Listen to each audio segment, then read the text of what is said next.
I'm going to have to start with a bit of a confession here to a negative bias.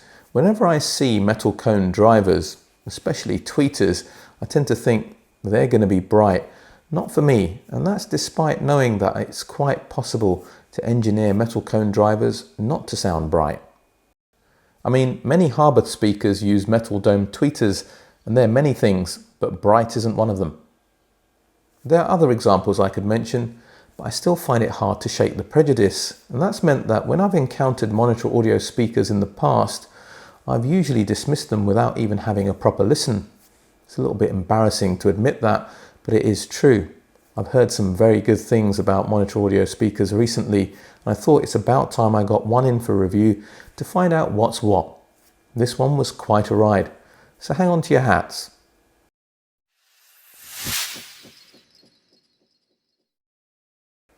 The Monitor Audio Silver 50 7th generation speakers retail for £699 in the UK, available in a high gloss black, satin white, and 3 wood veneer finishes. No vinyl wraps in sight.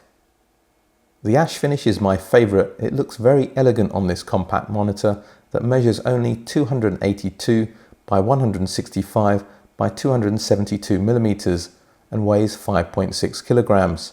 Imperial measurements are 11.1 times 6.5 by 10.4 inches and 12.5 pounds. The 134mm 5¼ midwoofer deploys a coated metal alloy cone made from a proprietary material termed CCAM. I'll delve into the details later, but I like the clean geometry of the cone with its dimpled finish. The 25mm 1-inch CCAM gold dome tweeter would be equally as striking if it wasn't protected by a metal grille, but it's probably a sensible measure to keep prying fingers away. It sits in a waveguide to achieve a smoother handover between the two drivers. On the rear is a flared port to ease the transmission of dispelled air. You even get 2 sets of gold-plated speaker binding posts, which stimulates my curiosity about people bi-amping or bi-wiring speakers of this size.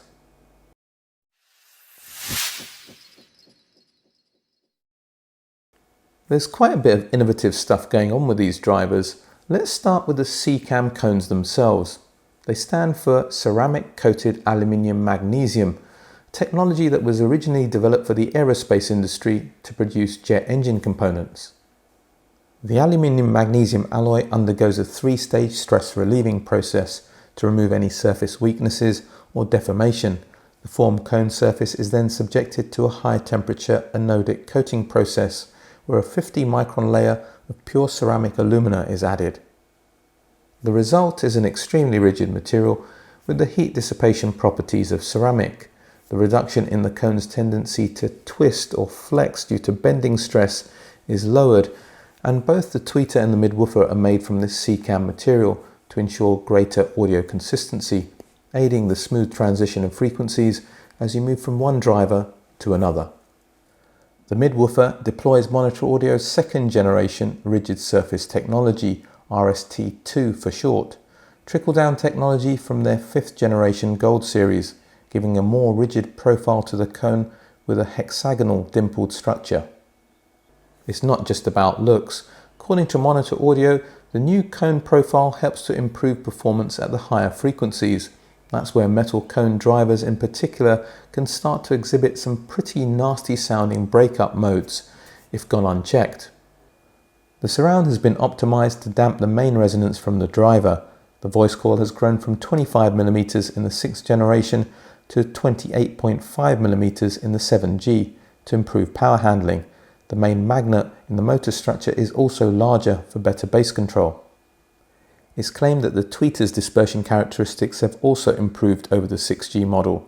The 7th generation uniform dispersion waveguide now incorporates a compression ring above the surround and dome, highlighted in blue, improving stability above 10,000 Hz to give a flatter response whilst lowering distortion, according to MA.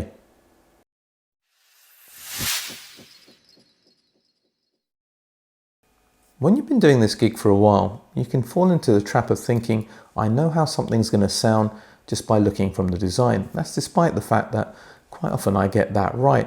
But occasionally something comes along and I think, oh my God, what have they done here?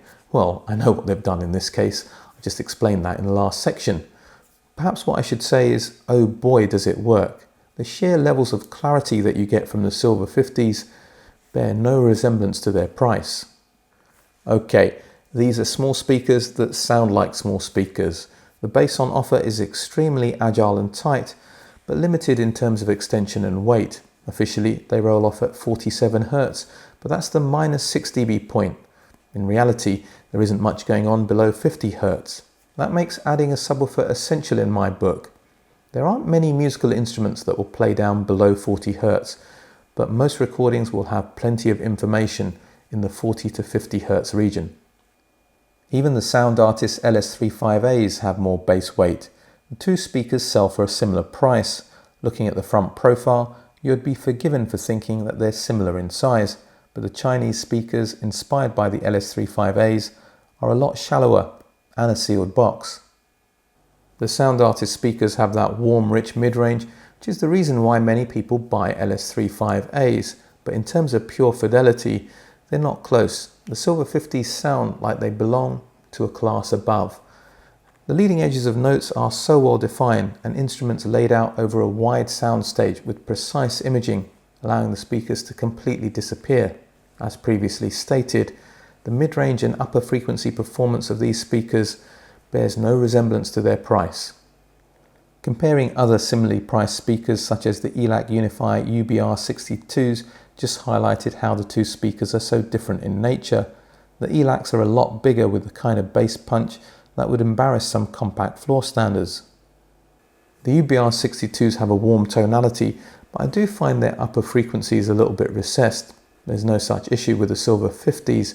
They're not just more revealing of recordings in the mid-range, but also of upper harmonics, imparting an astonishing sense of air. Here's the thing, they do this without any hint of aggression or brightness. Pure objectivists may consider them neutral, but I'd like a little bit more harmonic richness before signing them off as having a perfectly natural tone.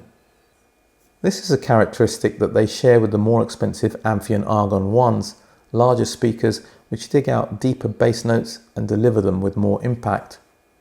As far as the mid-range, upper frequencies, soundstage and imaging is concerned, there's hardly anything to choose between the two of them. The Amphion Argon 1s are a little bit more open and less compressed sounding, but I'm comparing the Silver 50s to speakers almost twice their price, so you can see how good value for money these little £700 speakers are. The Dali Minio SEs are a couple of £100 more than the Amphion Argon 1s, a true near-field monitor that's still the best that I've heard for £1,500. This is where it becomes apparent what you get for your additional investment. The Dalis have a harmonic richness that the monitor audios and the Amphions lack. It's those timbral inflections and the space between notes. It has a lot to do with the natural decay of a note, but you just get the sense that everything has a little bit more room to breathe. But here, yet again, that infernal law of diminishing returns kicks in. So if you want maximum bang for your buck, it is the monitor audios that you would opt for.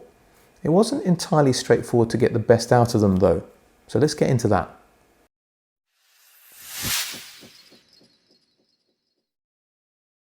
The Monitor Audio Silver 50s are small speakers. I wouldn't want to be much more than 2.5 meters away from them. That's about 8 feet anymore, and dynamics really do start to suffer.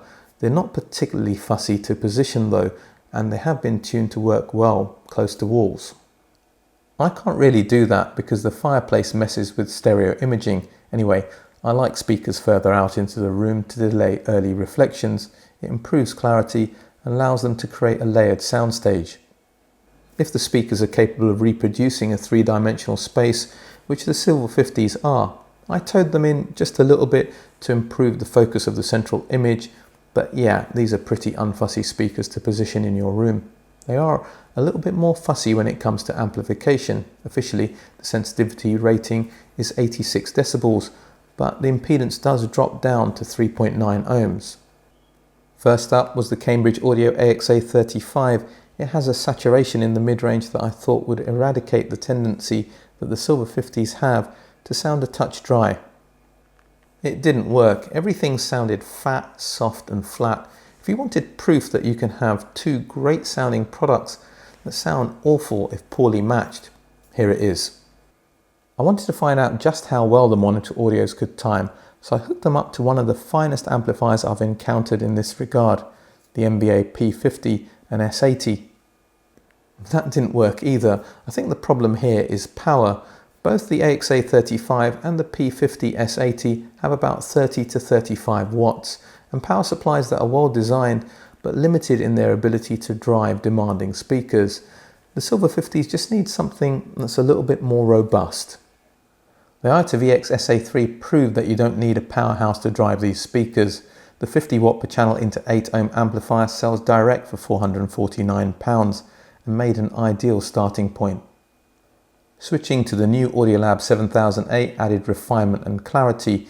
If you're the kind of listener who likes to hear deep into recordings, I doubt you'll do better for the money. Both the monitor audios and the Audiolab have leanings towards sounding analytical, so it's a presentation that won't suit those of you looking for a classic British monitor powered by warm sounding amplification, be it valve or solid state. But I'm not done yet. The Silver 50s can scale up. Boy, can they scale up. I adored what the Exposure 2510 did for them.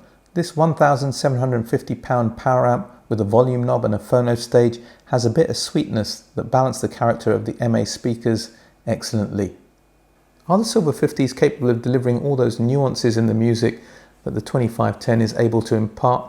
Not quite, but if you find yourself strapped for cash after shelling out the best part of £2,000 for the entry exposure amplifier, these are the speakers I would choose, especially if you listen to lots of different types of music. Balanced is a good way of describing the sound. The Hagel H190 was pulled in to test the limit of the little MA speaker's talents, an amplifier that retails for almost 5 times the price of the speakers. The fact that I could tell that the soundstage opened up just a little bit more and dynamics improved shows just how capable these Silver 50s are.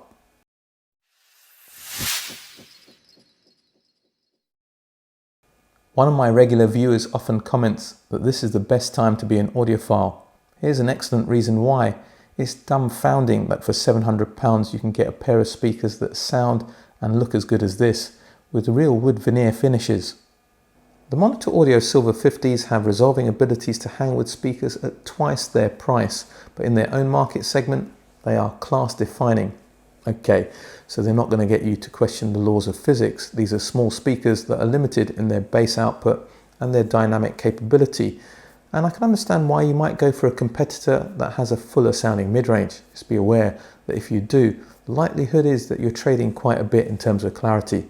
No one's going to get any prizes for guessing where I'm going here. The Monitor Audio Silver 50s get an outstanding from this channel. That's it. Please let me know what you think of the review in the comments section. Also, we're just coming off the back of a very busy Munich show with lots of new releases, so please let me know what you'd like me to review in the second half of this year. All that remains for me to say is if you like what I'm doing with this channel, you want to see it grow, and you haven't done so already, please like, share, subscribe, hit the bell notification. Check me out on Patreon for consultancy services. There's a couple of tiers there that you can access if you think I can help you on your audiophile journey. Also, check out the ABA Club on Patreon. There's fun ways in which you can interact with me as well as other Patreons. But for today, for now, the British Audiophile, signing off.